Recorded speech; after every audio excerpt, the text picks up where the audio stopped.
오늘 말씀을 준비하면서 폴 워셔 목사님의 구원에 관한 은혜로운 글을 보게 되었습니다. 이거는 우리가 잊어버리기 쉬운 어떤 신앙의 허점을 아주 날카롭게 지적하고 있습니다. 어떻게 되어 있냐면요, 어떤 한 예를 가지고 설명을 하고 있었어요. 여러분, 제가 만약 백악관에 들어가려 한다면 경호원들에게 제지당할까요? 아마도 그렇게 될 겁니다. 경호원들에게 이렇게 말하면 들어갈 수 있을까요? 잠깐만요, 저는 대통령을 너무도 잘 아는 사람입니다. 그러면 경호원들이 몰라 배웠습니다, 어서 들어가시죠 라고 할까요? 당연히 아닙니다. 그러나 만약 대통령이 창밖을 내다보고 문을 열고 나와 경호원들에게 제지하지 말고 저 사람을 들여보내시오, 내가 김경훈을 아노라고 말하면 상황은 달라질 겁니다. 여러분, 우리가 예수님을 많이 아는 것이 우리의 자랑이 될 수는 없는 거예요. 중요한 것은 예수님이 저와 여러분을 아는 것입니다. 지금도 우리는 신앙의 오랜 경력을 자랑하며 구원을 확신하는 분들이 우리 주위에 많이 있습니다. 그렇기 때문에 우리는 하나님이 우리를 기억하는 사람이 되시기를 축복합니다. 하나님에게 기억되어야 된다는 거예요. 그렇지 않으면 우리는 늘 언제나 열심히 살았지만 결국에는 하나님께 버림받는 그런 정말 어리석은 인생을 살 수도 있기 때문입니다. 오늘 제가 서두에 짧은 영상 하나를 여러분에게 소개하고자 합니다. 치매에 걸리신 90세 어머니를 모시고 사는 가족들인데 생전에 정말 신앙이 훌륭한 어머니였습니다. 우리 한번 보겠습니다. 불을 좀. No, this is beautiful. Hey, can you tell me what your address is? What my address is? Mm-hmm. I don't know. Okay. What color shirt did you have on yesterday? I don't know. What'd you have for lunch today? Food. Good food. All right. So who is Linda? Do you know Linda? What about Paul? Oh, Paul. All right. Who is There you Jesus? go. well, Jesus is the one that saved me and lives in my heart Amen. and will take me home. Glory to God. Quite amazing. I love him.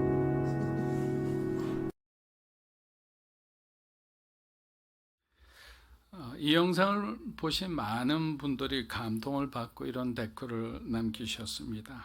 주님, 나 또한 기억이 사라져 버려도 예수님만 제 마음속에 남아있기를 기도합니다. Take me home. 정말 감동적인 고백이네요. 가장 중요한 것을 놓치지 않는 할머니가 존경스럽습니다 등의 반응이었습니다.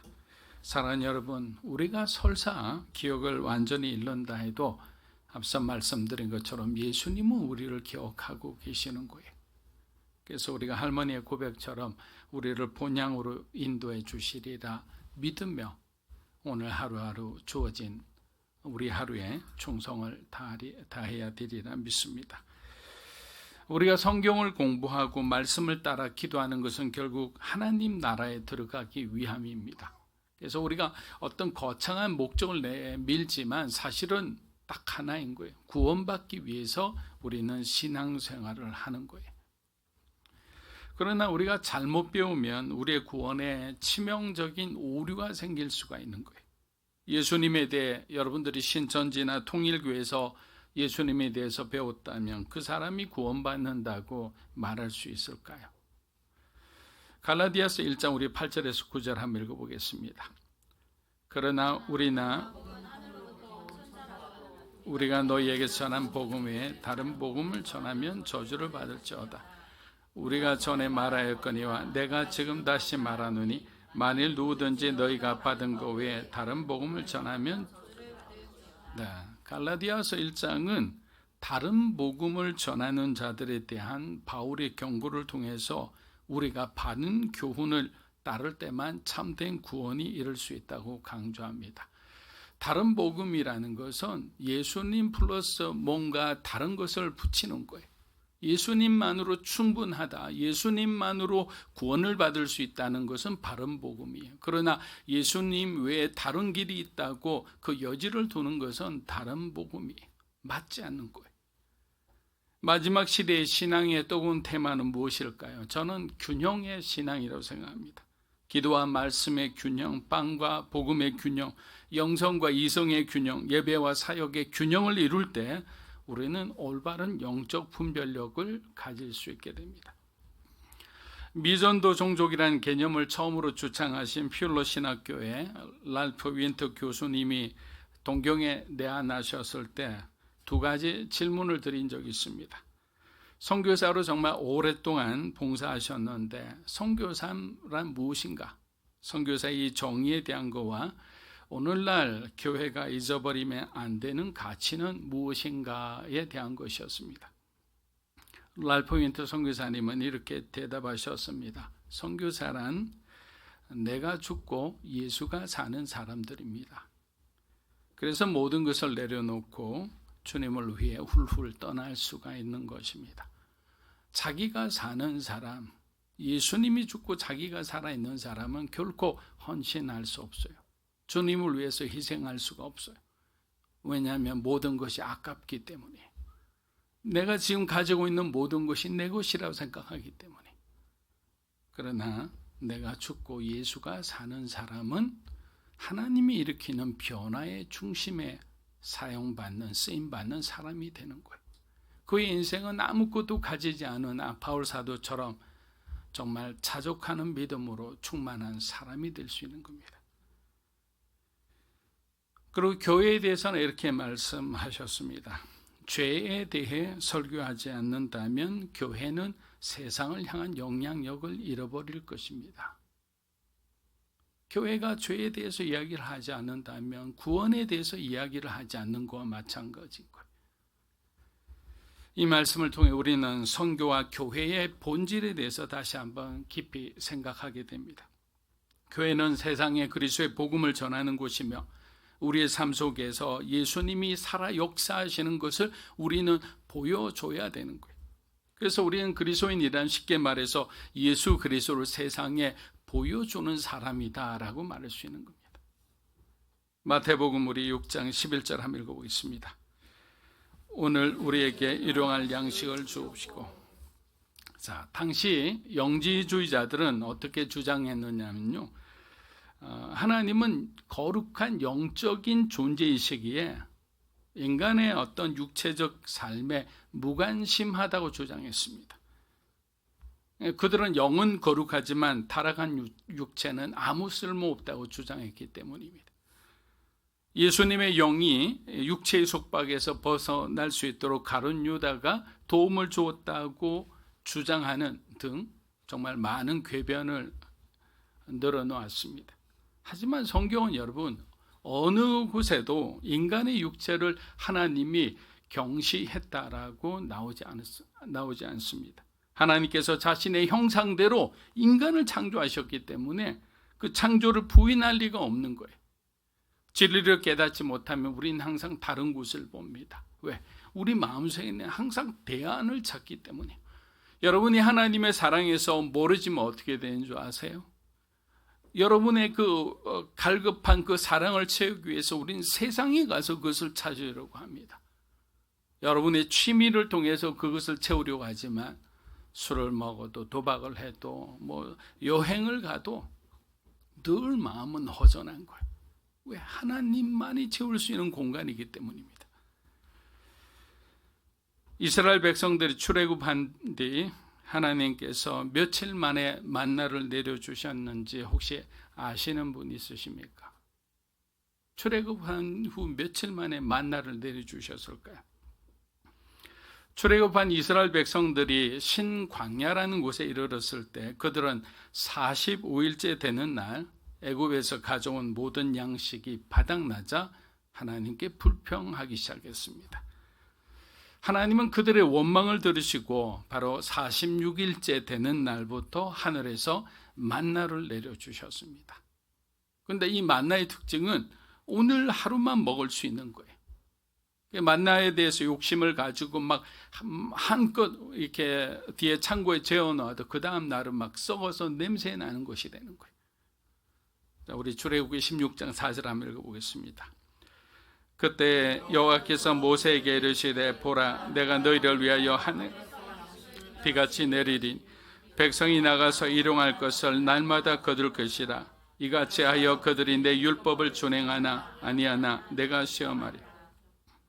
자, 그렇다면 왜 45일 동안은 만나를 내려주시지 않았을까요? 처음부터 만나를 주시고 메추라기를 주시고 시원하고 달콤한 물을 주셨다면 이들이 불평불만하지 않았을 텐데 왜 그러셨을까요?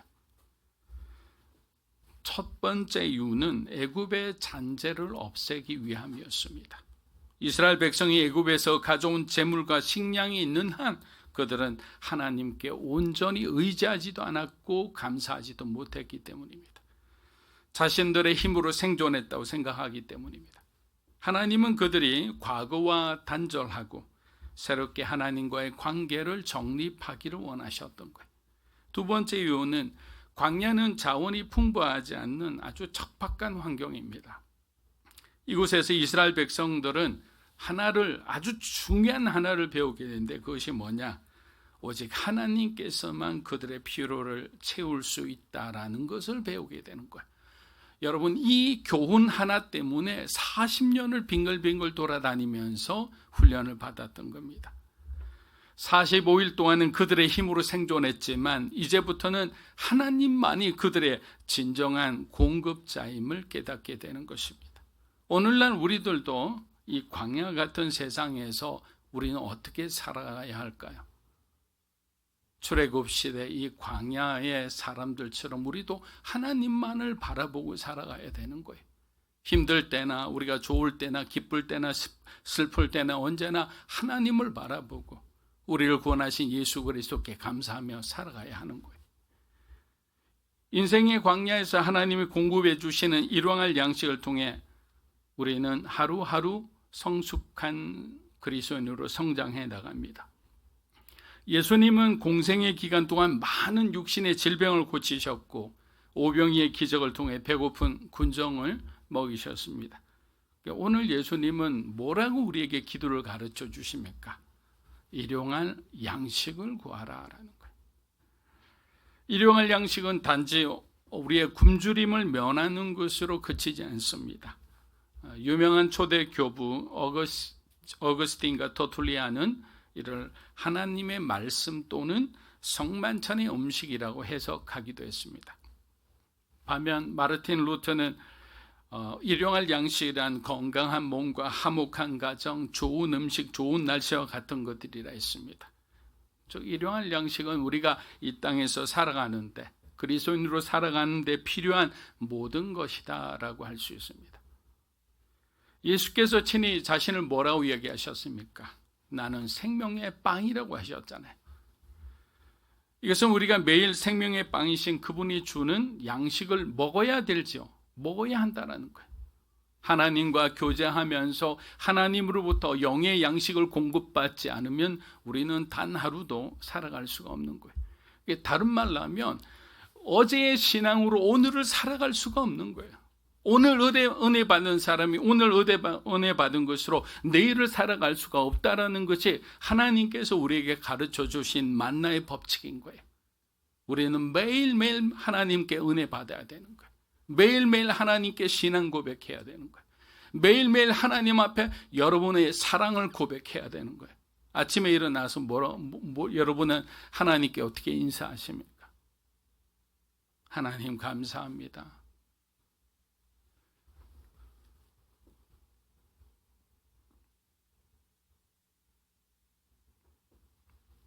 우리가 요한복음 15장 말씀을 보면 포도나무이신 예수님에게 가지가 붙어 있어야만 말라 죽지 않고 풍성한 열매를 맺는 것을 보게 됩니다. 결국 우리가 살아가야 되는 것은 예수 그리스도 안에 거하는 거예요. 그래서 바울 사도가 그렇게 목 놓아서 부르짖은 것이 바로 in Christ라고 그랬잖아요. 그리스도 안에 약속이 있고 그리스도 안에 능력이 있고 그리스도 안에 길이 있다라는 거예요. 근데 우리는 정말 다른 곳에 항상 그리스도 밖에서 무언가를 찾으려고 해요. 우리 좌우에 있는 분에게 한번 이렇게 인사하시면 좋겠습니다. 예수 그리스도 안에 길이 있습니다. 사도 바울은 빌립보서 4장 19절에서 나의 하나님이 그리스도 예수 안에서 영광 가운데 그 풍성한 대로 너희 모든 쓸 것을 채우시리라 라고 했습니다. 다시 한번 읽어드리겠습니다. 나의 하나님이 그리스도 예수 안에서 영광 가운데 그 풍성한 대로 너희 모든 쓸 것을 채우시리라. 하나님은 그를 신뢰하는 사람에게 반드시 그 영광 가운데 풍성한 대로 여러분의 모든 필요를 채워주시는 분입니다. 바로 이러한 확신이 오늘날 우리 그리스도인에게 필요한 거예요. 그런데 우리는 이 말씀을 제대로 믿지 않아요. 이 말씀에 대한 확신이 부족한 거예요. 설마 나 같은 사람에게 하나님께서 이 모든 것을 채워주실까? 눈앞에는 정말 응답되지 않는 그 여러 가지 이유들만 산적한 거예요. 근데 하나님은 그러한 가운데서도 내가 너에게 응답하리라고 말씀한 거예요. 그럼 여러분은 무엇을 믿고 살아야 합니까? 하나님의 말씀이잖아요. 눈앞의 환경은 언제나 변합니다. 제주도의 날씨가 그렇게 막 변화무쌍하다고 그러더라고요. 좋은 날씨라 해서 하나님 좋은 날씨 주셨다 감사하는 순간에 갑자기 확 먹구름이 왔다가 비가 내렸다가 갑자기 맑았다가. 그래서 환경과 사람은 믿음의 대상이 아닌 거예요. 오직 예수 그리스도가 여러분의 믿음의 대상이 되기를 주의 이름으로 축복합니다. 여러분 광야를 히브리어로 미드바르라 합니다. 미드바르. 이는 하나님의 말씀을 뜻하는 다바르라는 이 단어에서 유래한 거예요. 여러분 이스라엘 백성들이 가나안을 목적지로 생각을 했어요. 약속의 땅에 들어가면 그것이 끝이다. 그러나 사실 그들의 진정한 목적지는 가나안이 아니라 하나님이었어요. 하나님을 아는 것이었어요. 하나님을 경험하는 것이었어요. 하나님과 동행해서 하나님이 원하시는 이스라엘을 만드는 것이 그들의 최종 목적이었는데 눈앞에 보이는 우리는 어떤 가나안 땅, 내가 무엇이 되리라는 어떤 하나의 어떤 타이틀을 가지고 그곳에 인생을 올인하는 경우가 있는데 사실 이 땅에서 살아가는 우리의 가장 큰 목적은 예수 그리스도를 아는 거예요. 예수 그리스도를 믿는 거예요. 그러면 어떻게 될까? 우리 모든 목적은 달성된 거죠. 그 안에서 하나님은 각자 필요한 은사와 하나님의 부르심에 따라서 여러분들을 마음껏 아름답게 귀하게 사용하실 거예요. 목적이 뒤바뀌어서는 안 되는 겁니다. 그렇습니다. 광야는 하나님의 말씀이 우리에게 임하는 장소입니다. 비록 척박하고 불편하지만 우리는 그곳에서 하나님의 말씀을 부여잡고 살아야 합니다. 광야 생활에 힘을 준 것은 사람이 아니라 구름 기둥과 불 기둥으로 그들을 인도하신 바로 하나님의 임재였던 거예요. 혹시라도 여러분들이 광야의 삶을 살고 계시다면 하나님께서 여러분에게 필요한 양식을 주시기 위해 세상과 잠시 차단시켰다고 생각하십시오. 하나님은 그만큼 여러분을 사랑하시는 거예요. 광야는 하나님을 의지함으로 우리의 영혼과 육체가 거듭나는 축복의 장소이기 때문이에요. 그래서 광야의 축복이라는 역설적인 그런 어떤 제목들이 나올 수 있는 것은 바로 하나님의 말씀이 임하고 하나님을 만나는 장소가 여러분의 가장 어려운 고난의 시기이기 때문입니다. 마태복음 6장 12절 우리 한번 읽어보겠습니다. 우리가 우리에게 죄 지은 자를 사하여 준 것 같이 우리 죄를 사하여 주시옵고 자, 주님이 제자들에게 가르쳐 주신 네 번째 주제는 바로 용서입니다. 여러분, 이 기도는 내가 다른 사람의 죄를 용서해 주셨으니 하나님도 내 죄를 용서해 주셔야 합니다라는 것이 아니죠. 이 말씀 속에는 두 가지 내용이 포함되어 있습니다. 이 기도는 하나님, 나 같은 죄인을 용서해 주셔서 감사합니다. 나도 하나님의 사랑으로 나에게 상처를 준 사람을 사랑하고 용서하겠습니다. 하나님 도와주시옵소서라고 기도하는 거예요. 예수님은 이미 베드로에게 한계가 없는 용서에 대해 말씀해 주셨잖아요. 베드로는 7번이라도 용서하면 될까요? 라고 예수님께 물었습니다. 그래서 베드로가 주장한 인간이 할 수 있는 용서는 7번이었어요. 근데 예수님은 뭐라고 말씀하셨죠? 7번에 7번씩이라도 용서하라. 용서의 한계를 깨뜨려 버리셨습니다. 여러분, 그러나 우리가 기억해야 되는 것은 용서에도 골든타임이 있다는 거예요. 하나님의 용서에 골든타임이 있다는 것은 예수님이 재림하시기 전까지 여러분들이 하나님의 용서를 받아들이셔야 되는 거예요. 용서를 받아들이시고 예수 그리스도를 구주로 받아들이지 않는 이상 우리는 하나님의 용서의 은혜를 우리가 받을 수가 없는 거예요. 그래서 우리 가족들 중에, 우리 자녀들 중에, 여러분이 사랑하는 사람들 중에 아직 하나님의 용서를 받아들이지 못한 사람들이 있다면 누구보다 간절히 눈물로 하나님 앞에 간구해야 되는 거예요. 그들의 영혼 가운데 하나님이 임할 수 있도록, 구원의 은혜가 임할 수 있도록, 그들의 인생이 변화될 수 있도록 간구하고 간구해야 되는 거예요. 예전에 말씀드렸잖아요. 신앙생활에 있어서 가장 중요한 것이 뭐냐? 물론 겸손한 태도가 필요하죠. 그러나 어떠한 모습으로 하나님 앞에 나아가야 될까요? 제가 예배를 드려도 여러분 눈안에 어떨 때 물론 날짜에 따라 바뀌지만 간절함이 보이는 분이 있어요. 정말 절박한 마음으로 하나님의 말씀을 듣고 그 말씀 안에서 뭔가를 찾기 원하는 사람들이 있어요. 여러분, 구하라 그리하면 뭐라고 했죠? 얻을 것이다. 찾으라 그러면 찾게 될 것이다. 두드리라 그리하면 열릴 것이다. 구하세요. 찾으세요. 두드리시는 거예요. 가만히 있어서는 아무런 기적도 일어나지 않습니다. 여러분, 용서는 하나님의 사랑을 우리가 어떻게 보면 인격적으로 표현한 것이라고 말할 수 있습니다. 하나님의 용서한 그 자리에는 우리는 하나님의 정말 우리를 향한 깊은 사랑을 발견할 수 있죠. 우리가 누군가를 사랑한다는 말은 그 사람을 이미 용서할 준비가 되어 있다는 거예요. 부모가 자녀를 사랑한다는 건 어떤 말일까요? 자녀가 애를 먹여도 부모는 그 자녀를 용서하고 또 용서하고 또 용서하는 거예요. 하나님의 저와 여러분을 향한 마음이 바로 이런 마음이라는 거예요. 예수님께서는 우리가 한두 번이 아니라 여러 번, 아니 수십 번이라도 용서를 구해야 할 필요가 있는 것을 아시고 이 기도를 가르쳐 주신 거예요. 왜냐하면 인간의 본성은 마음은 원하는데, 그렇게 되고 싶은데 육신이 약하여 항상 우리의 마음과 다르게 행동하기 때문에, 그래서 항상 우리는 하나님의 마음을 아프게 하고 주변 사람의 마음을 힘들게 하는 거예요. 여러분, 이 기도를 드리기 전에 또한 우리가 전제해야 할 것이 있는데, 그것은 저와 여러분이 죄인이라는 사실이에요. 사람들은 죄라는 말을 좋아하지 않아요. 신약 성경에는 죄를 나타내는 여러 가지 말이 있어요. 거의 5가지 말이 있는데 오늘 2가지만 말씀드리겠습니다.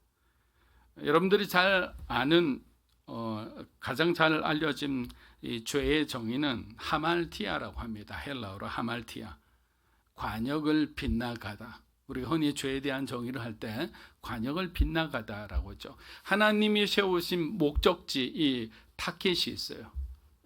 그럼 우리가 순종한다는 것은 우리가 그 타켓을 향해 나아가는 거예요. 근데 불순종하는 사람은 내 마음에 들지가 않는 거예요. 하나님이 만드신 것이. 그래서 우리는 다른 내가 원하는 타켓을 만들어 놓고 그쪽을 향해 쏘아버리는 거예요. 이것은 뭐냐? 죄인 거예요. 그런데 이 오늘 여기 6장 12절에서 사용된 것은 하말티아가 아니라 바로 오페일레마랍니다. 오페일레마. 이것은 뭐냐면 빚을 지고 있다라는 뜻이에요. 즉 자신이 해야 할 당연한 의무를 다하지 않고 있다라는 뜻입니다. 하나님과 사람에 대해 자신이 해야 할 의무를 다했다고 장담할 사람은 아무도 없죠. 우리는 하나님께 항상 일관되게 성실하지 못하기 때문입니다. 사업을 하려고 돈을 많이 빌렸는데 갑자기 사업이 어려워져서 빚을 못 갚게 되었을 때도 이 오페일레마를 사용합니다. 그래서 6장 12절에서 사용한 죄는 하말티아가 아니라 오페일레마라고 생각을 해야 되는 거예요.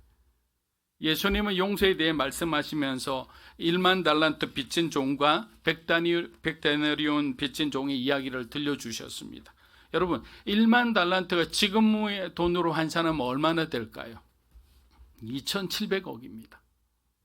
2,700억 원의 빚을 진 종을 주인이 불쌍히 여겨서 빚을 탕감해 줬는데 그 종은 겨우 800만 원 빚진 종을 감옥에 가두어 버립니다. 그러자 어떻게 됩니까? 주인이 와서 이를 듣고 1만 달란트 빚진 자를 빚을 갚을 때까지 감옥에 다시 가두어 버립니다. 여기서도 오페일레마가 사용되었습니다. 예수님은 이 이야기를 통해 뭘 우리에게 전하시고자 하시느냐면 내가 예수 그리스도를 통해 죄사함을 받았다면 다른 사람을 용서하는 것이 마땅하다라는 거예요. 네가 2,700억 원의 그 죄에 대한 대가를 하나님이 지불하셨는데 너는 왜 겨우 10억, 20억 빚진 자를 아직도 용서하지 못하고 네 마음속으로 미워하고 그 미움 때문에 네 신앙이 정체되고 있다는 것을 왜 모르느냐라는 거예요. 그래서 이 비유라는 것은 상징적으로 굉장한 의미를 갖고 있는 거예요. 왜냐하면 우리가 용서하지 못한 그 형제를 내가 그대로 아직도 미워하고 있는 그 사람을 하나님은 용서하셨기 때문이에요. 하나님이 용서하셨다는 것은 이미 게임 오버잖아요. 이미 정리하신 거예요. 그런데 우리는 하나님이 용서하신 것을 계속 우리가 가슴에 품고 미워하고 증오하고 원수처럼 지내는 거예요. 어떤 사람에게 저와 여러분이 하나님이 용서하신 상처를 준 사람일 수도 있다는 생각을 배제해서는 안 됩니다. 우리는 항상 나를 악역에서 배제하는 걸 좋아해요. 우리는 가해자일 수도 있는 거예요. 여러분 그래서 용서하고 화평은 분리할 수 없어요. 왜? 용서가 있는데 화평이 있는 거야. 여러분 샬롬이라는 것은 우리가 잘 아는 평화라는 뜻이죠. 근데 이 샬롬은 어디서 나온 말입니까? 십자가에서 비롯된 말이에요. 예수님께서 십자가의 죽으심으로 샬롬이 임한 거예요. 하나님과 인간 사이에 샬롬이 임한 거예요. 예수님의 그 사랑을 받아서 우리 이웃들에게 내가 먼저 희생하고 내가 먼저 낮아질 때 그 사람과의 관계, 어려웠던 관계에 샬롬이 임하는 거예요. 예수님 바로 이 샬롬이 모든 세상 가운데 모든 사람과의 관계에 샬롬이 역사하기를 원하시는 거예요. 그런데 그 샬롬이 역사하는 그 물줄기를 막아서고 있는 것은 사단이 아니에요. 다름 아닌 저와 여러분인 거예요. 여러분의 자존심, 복수심, 이 모든 것이 하나님의 사랑을 막아선다고 생각하면 얼마나 억울합니까? 하나님의 용서와 인간의 용서 역시 분리할 수 없습니다. 하나님이 용서하셨으면 우리도 용서할 수밖에 없는 거예요. 그것이 바로 하나님 나라의 법칙이기 때문입니다. 그래서 어떠한 유명한 신학자는 현대의 오늘을 살아가는 이 복잡한 세상을 살아가는 그리스도인들에게 중요한 두 가지 조언을 했습니다. 첫째는 뭐냐? 우리는 잊어버리는 것을 좀 배웠으면 좋겠다. 상처를 잃어버리고 정말 쓰라린 과거도 잊어버리고, 근데 잊어버리지를 못하니까 자꾸만 미워하고 자꾸만 어려워하는 거예요. 상황을 자꾸만 복잡하게 만드는 거예요. 두 번째는 우리는 예수님을 본받아 서로 사랑하는 것을 배웠으면 좋겠다. 잊어버리는 걸 배우고 사랑하는 걸 배우면 얼마나 그곳에 하나님의 아름다운 샬롬이 역사할까요? 여러분, 인생에서 최고의 복음은 저는 결국에는 죄의 문제를 해결하는 것이라고 생각합니다. 죽음의 문제를 극복하는 것이라 생각합니다. 왜냐? 이 모든 것이 어디서부터 시작되었는가? 여러분, 죄를 어떻게 극복할 수 있게 됐어요?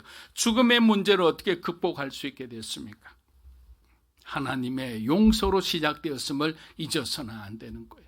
하나님 우리를 용서하셨기에 우리의 죄가 정말 동에서 서가 먼 것처럼 하나님은 저 멀리 던져버리신 거예요. 의롭지 않은 우리를 의롭다고 칭해 주시며 하나님의 자녀로 입양해 주신 거예요.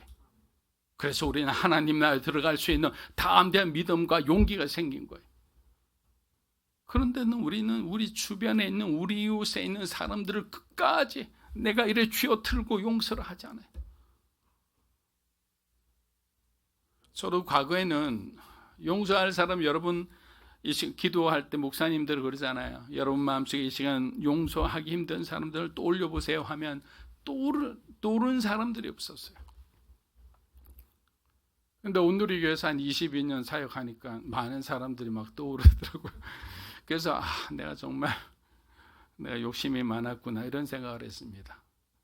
여러분들도 혹시 떠오르는 사람이 있으면 오늘 말씀처럼 예수님이 그리하셨으면 우리도 그렇게 하면 되는 거예요. 복음은 단순한 거예요. 복잡하게 생각하지 마십시오. 여러분을 통과하는 순간부터 그 다음에 복음이 막 꾸여서 막 나사가 스프링처럼 되어 나오는 거예요. 마태복음 6장 13절로 한번 읽어보겠습니다. 우리를 시험에 들게 나라와 권세와 영광이 아버지께 영원히 싸움나이다. 여러분, 세상은 온통 시험과 유혹으로 가득 차 있죠. 아마 주님이 오시는 그날까지 세상은 점점 이렇게 더 나빠지면 나빠졌지 좋아지지는 않을 겁니다. 마치 지뢰밭을 걷는 것 같은 이 세상에서 예수 믿는 우리가 시험을 당하지 않고 살 수는 없어요. 잘 조심조심 하다가도 지뢰를 잘못 밟아 터져서 또 거기서 어려움을 겪기도 하고 또 낙심하기도 하고 좌절하기도 해요. 예수님도 세상에 계실 때 시험을 당하셨죠. 왜? 세상이 예수님을 미워하기 때문이에요. 세상이 예수를 믿는 우리를 미워하기 때문이에요. 가만히 두지를 않아요. 우는 사자가 정말 삼킬 자를 찾는 것처럼 마귀는 그렇게 우리의 틈을 봅니다.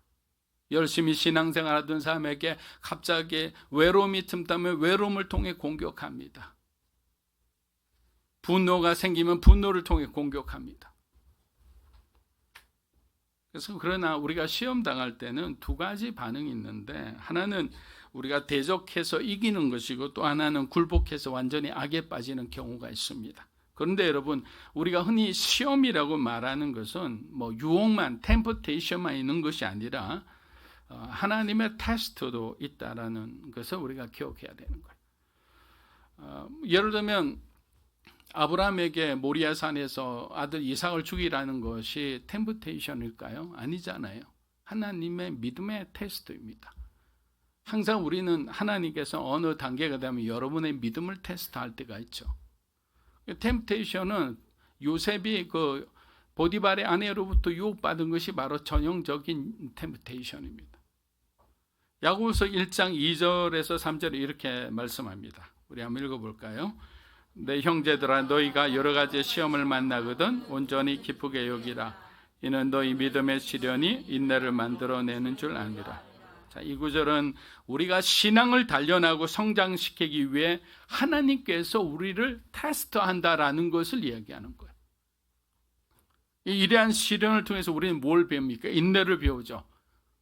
그래서 우리는 그런 어떤 시험의 과정을 통해서 저와 여러분의 믿음은 흔들리지 않는 견고한 신앙인으로 거듭나게 되는 거예요.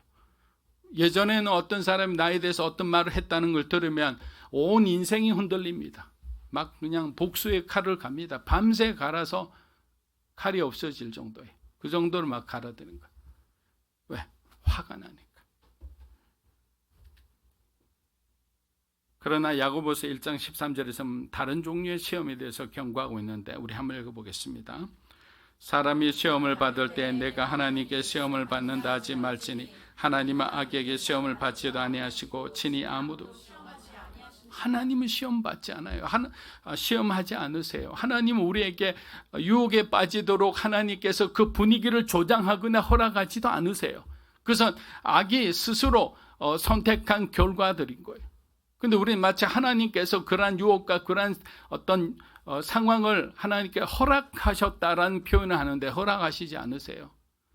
사랑하는 사람들이 유혹에 빠지고 사랑하는 사람이 곤란에 빠지는 것을 어떤 부모가 자녀가 그렇게 힘들어하는 과정을 밟는 것을 좋아할 수가 있겠습니까? 없어요. 인간의 부모도 자기 자녀를 금쪽같이 귀하게 여기는데 오히려 정말 이 과정을 통해 잘 이겨내기를 바랄 뿐이죠. 결국 하나님으로부터 오는 시험은 우리를 세워주는 거예요. 우리를 강하게 하는 거지만 마귀로부터 오는 유혹은 바로 우리를 넘어뜨리는 거예요. 하나님의 사람으로서 올바로 살지 못하게 하는 거예요. 하나님 우리를 향한 그 계획을 똑바로 바라보지 못하게 만드는 거예요. 자, 그러면 한 가지 궁금한 게 생기죠. 사람이 죄에 빠지는 이 유혹을 받는 이유는 뭘까요? 왜 우리가 자꾸만 유혹에 넘어지고 왜 이런 어떤 시험에 자꾸만 굴복하게 될까요? 야고보서 1장 14절에서 15절 말씀에는 이렇게 되어 있습니다. 자기 욕심에 끌려 미혹되었기 때문이다. 자기 욕심에 끌려 미혹되었다. 주님이 가르쳐 주신 기도는 먼저 우리 모두가 사단의 유혹에서 벗어나게 해달라는 기도입니다. 궁극적으로 유혹의 근원인 욕심에서 해방되게 해달라는 거예요. 여러분, 그 욕심이라는 것은 끊임없이 우리를 찾아가는 거예요. 멈출지를 모릅니다. 한번 여러분들이 허용하면 그 다음엔 더 많은 것을 요구합니다. 여러분 반에서 1등하면 전교에서 1등하기를 원해요. 전교에서 1등하면 전국에서 1등하기를 원해요. 전국에서 1등하면 뭐 세계에서 탑이 되기를 원하는 거예요. 우리 욕심은 뭐 정말 불가사리처럼 뭐 이렇게 막 계속 먹고 자라는 거예요. 다윗도 사울이라는 시험을 잘 이겨냈지만 밧세바라는 유혹 앞에서는 무릎을 꿇고 맙니다. 그렇기 때문에 늘 깨어 저와 여러분은 성령 하나님의 능력을 의지해야 함을 믿습니다. 악의 세력인 사단을 과소평가하거나 과대평가하지 마십시오. 그리고 악을 이기고 승리할 수 있도록 계속 예수 그리스도의 이름으로 여러분들이 기도하는 거예요. 사단이 건드리기 힘들 정도로 우리는 그냥 보란듯이 경건한 삶을 살아가는 거예요.